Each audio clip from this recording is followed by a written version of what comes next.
That's plumbing in 5 seconds. Plumbing career in 5 seconds. Not a bad career to get into.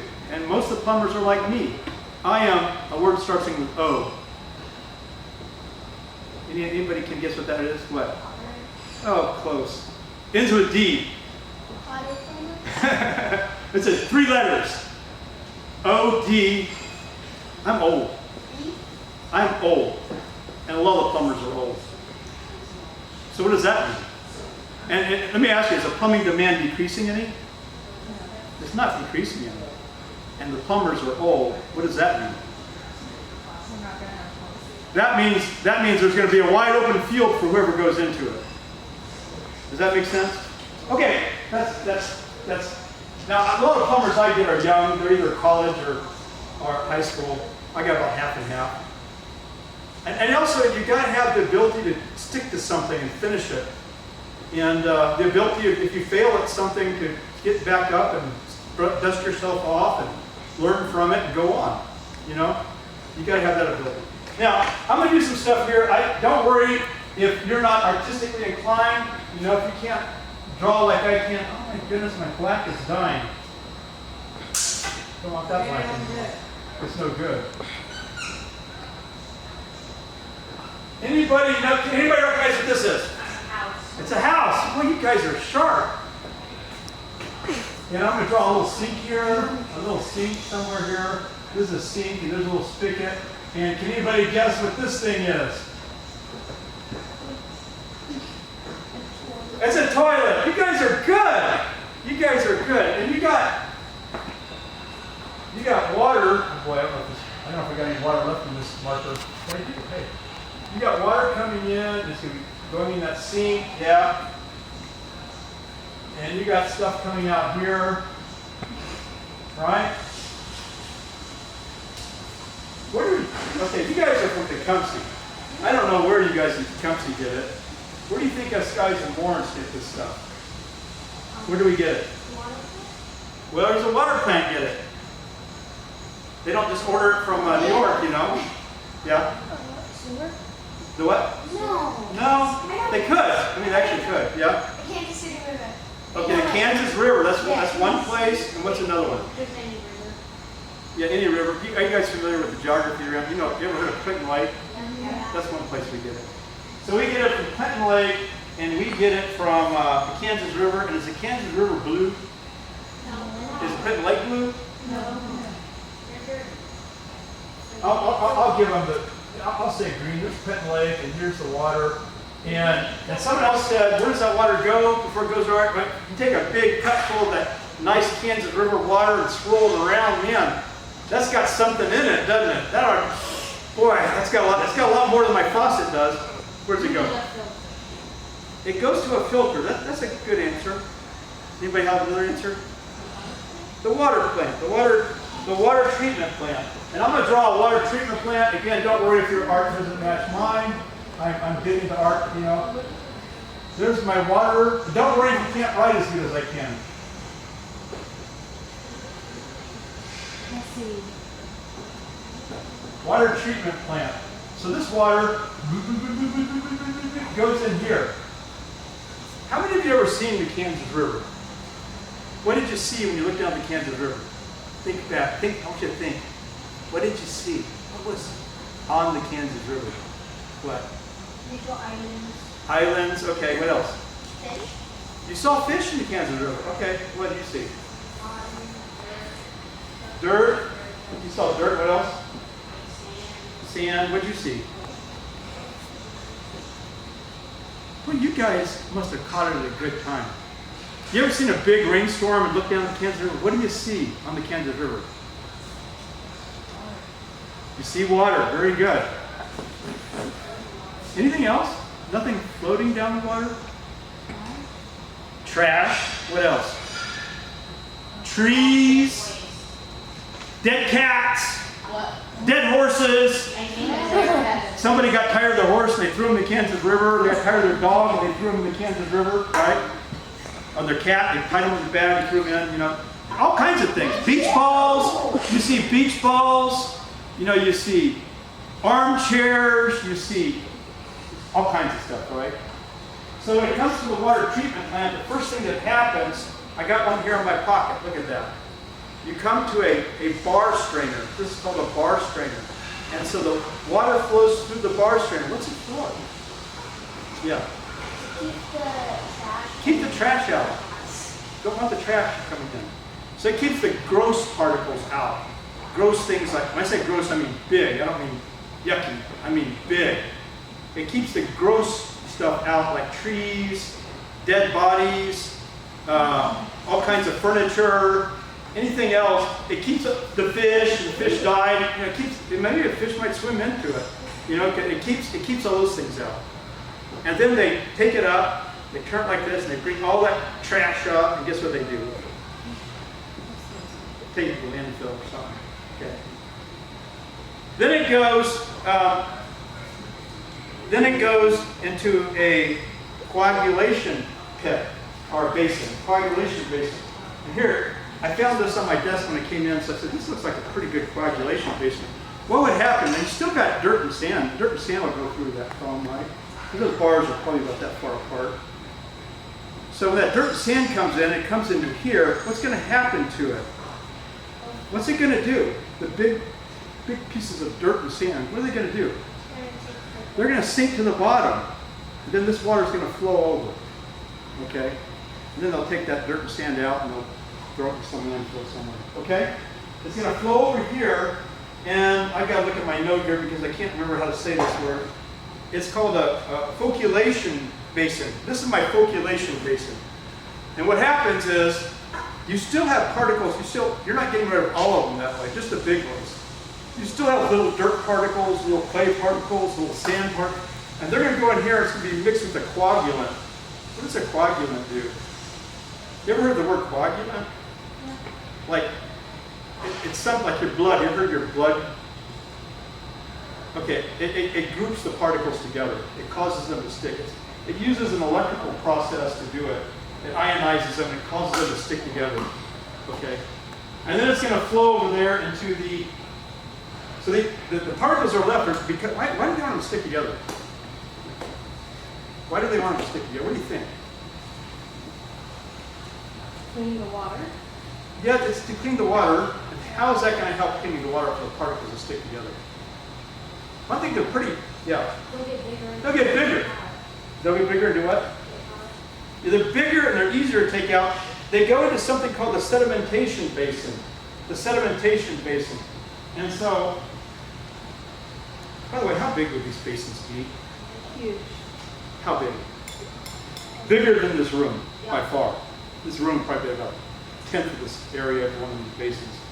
They're huge. Okay? The water comes in, and what these particles are now called, let me see, how do they call them? Flock particles. They're called flock particles. What are the flock particles going to do?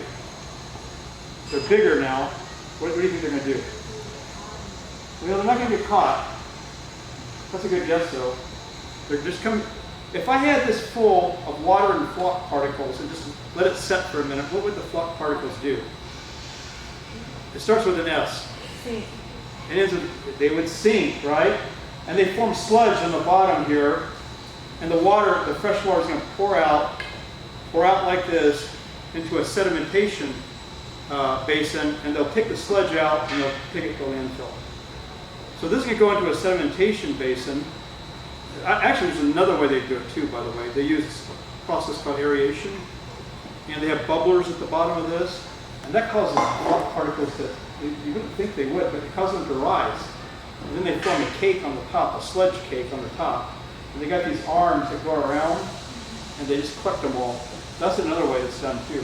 They collect them all and they take them to the field. So it goes out here into a filtration system. And the filtration system looks kind of like this. And this is the simplest thing in the world. And this thing by itself would do everything it's done so far, except that if you didn't do what's done so far, this would clog. This is nothing but sand. Do any of you guys own a swimming pool with a filter? You got a filter? Guess what's in that filter? Guess what's in your filter? sand. Most swimming pool filters are sand, and these make very good filters. This is a coarse layer, and a medium layer, and a fine layer. And again, this would do it all by itself without all the other stuff, except as you get clogged up. If you didn't take all the flock particles and the grain and the dirt and the trees and all that stuff out, this would get clogged up. So the water comes in. Whoops, this is the wrong color for water. Okay, water comes in. And it's going to come out blue. Isn't that amazing? Watch it. Like magic. Watch this. Watch this. Watch this. Look at that. That's not wrong shade of blue. Sorry about that, guys. Whoops. Wrong shade of blue. There you go. It comes out blue, and it's pretty pure at this point. You could probably drink it if you wanted to. It would probably be okay. Rivers purify water because of the sand. The water going through the sand purifies them. Now they go into the disinfectant portion. The disinfectant portion uses 3 methods, and it's to kill the little critters that are still alive in the water. Okay, now you want to kill all the bacteria and anything else that got through, right? So all the ones that made it through, they either use, hey, what's in Clorox? What is it? Yeah? It's bleach. What's in bleach? It's a chemical. What's it called? It starts with C. They used it during World War I as a gas to kill people. Chlorine. And chlorine is good at killing people. And it's good at killing bacteria too. So they take the chlorine. Yeah, they used chlorine gas during World War II. Well, World War I, excuse me. So they put this chlorine in and they kill everything. That's one method. The second method is they got these very, very powerful things to produce electricity. It goes, bah! Just like that. And these huge electrical shocks go through the water and they produce ozone. And that kills everything. That just kills everything. And then they have another type called ultraviolet light. And ultraviolet light, okay, it scrambles their DNA and it doesn't kill them. It doesn't kill the bacteria. But it makes them so they can't reproduce. Okay? And so that, one or two, a couple hundred bacteria is not a person. When they get to the millions and billions, they start making them sick. And they don't live very long anyway. So if they can't reproduce, they're going to die out pretty quick. Then they pour chlorine in the water again. And that's because, how close do you guys live to the water treatment plant? Okay, so more bacteria might get into the lines while it goes to your house. And that's why that chlorine is in it. If there's really smart super bacterium sneak into the pipe some way, or maybe the pipe's broke underground, who knows what, then that chlorine is going to catch them. It's going to kill them dead. Okay? So, why does the water come out your sink when you turn on the tap? When you open up your valve, why does the water come out? There's pressure. Where does the pressure come from? He's the first one that got that right off the bat. Where does the pressure come from? Yeah, you went, what now? Pumps. That's very good, except these are water pumps. Over here you got giant water pumps that pressure your water, and these pumps make a flow kind of like this, which would be high, low, high, low, high. Does your showers go high, low, high, low, high, low? They don't. Why not? Because of these things. What are these things called? Trees. No, not a tree. What are these things called? Water tower. And for every foot, this is above the ground, it produces 0.433 psi of pressure for every foot. So 32 feet will produce another atmosphere. Right now you're experiencing an atmosphere of pressure. You're experiencing 14.57 pounds per every square inch of your body that you're used to. Okay? But this would, 32 feet would produce another 15 PS, 14.57 psi per square inch. So that produces pressure, and when you get that pressure and you get these drops, that's like a constant pressure. And those water towers give you constant pressure. So some of you on farms have bladders that do that. You have tanks that do that. If they go back out, the pressure will go up and down. Anybody a farmer experience that? No farmers here? Okay, now, what happens to this stuff? It goes out. It goes out into a drain, it goes into the city sewer. Where do all sewers go? Where do all drains go? Great. Every drain goes to, yeah, the water treatment plant. Poor Nemo, it goes to the water treatment plant. Poor Nemo. Poor Nemo. It goes to a water treatment plant. And I'm basically going to say, I'm just going to cut it short here. Water treatment plants look a lot like, waste treatment plants look a lot like water treatment plants. They're a little bit different, but I'm not going to go into that now because we're running out of time. Where does the water go from the water treatment plant? Okay, it comes in brown, and it comes out. What color does it come out? Actually, it comes out clear. Water is actually clear, you know. It's blue because it reflects the sky. But where does it go? Back into the system. The river. Back into the river. Okay? All right. We're going to talk about how to build something. We're going to build this real quick. And let me tell you what to do. This, really quick. What do you think this thing is called? Okay, it looks kind of like a pea. It's called a pea trap. And it has nothing to do with urine. It just looks like a pea. That's why it's called a pea trap. All right. I got to take mine apart and show you how to build this thing real quick. These are called slip joint washers and slip joint nuts. What's this for? And where do you find these? Under the sink. It's under the sink. Oh. Actually, guys, there's some form of this under every drain in your house. You guys have floor drains? There's one of these underneath the floor.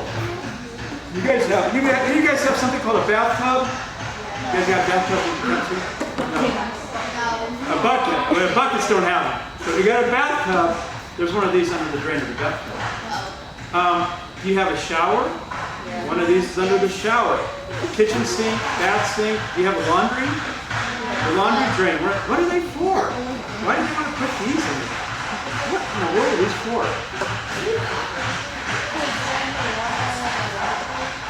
No?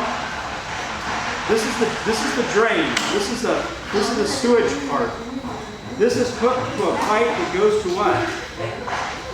This is hooked to a pipe in your wall that goes to what?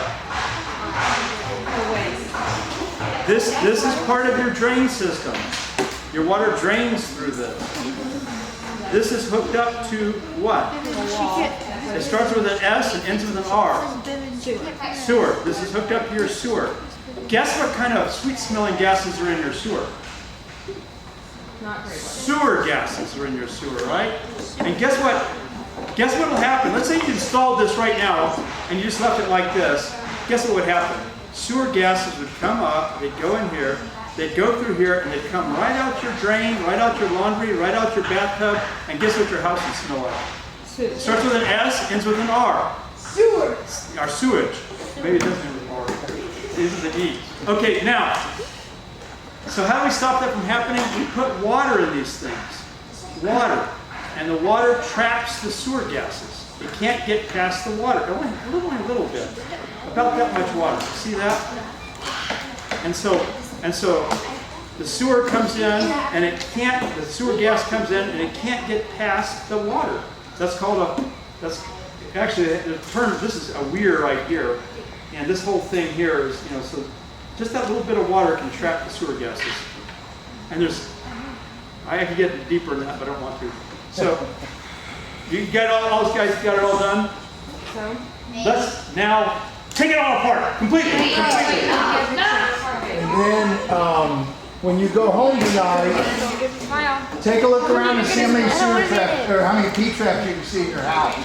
You'll be surprised there's a lot. Ask your of them. parents, what are those P traps for? See how many of them. Now you can teach them what it's for.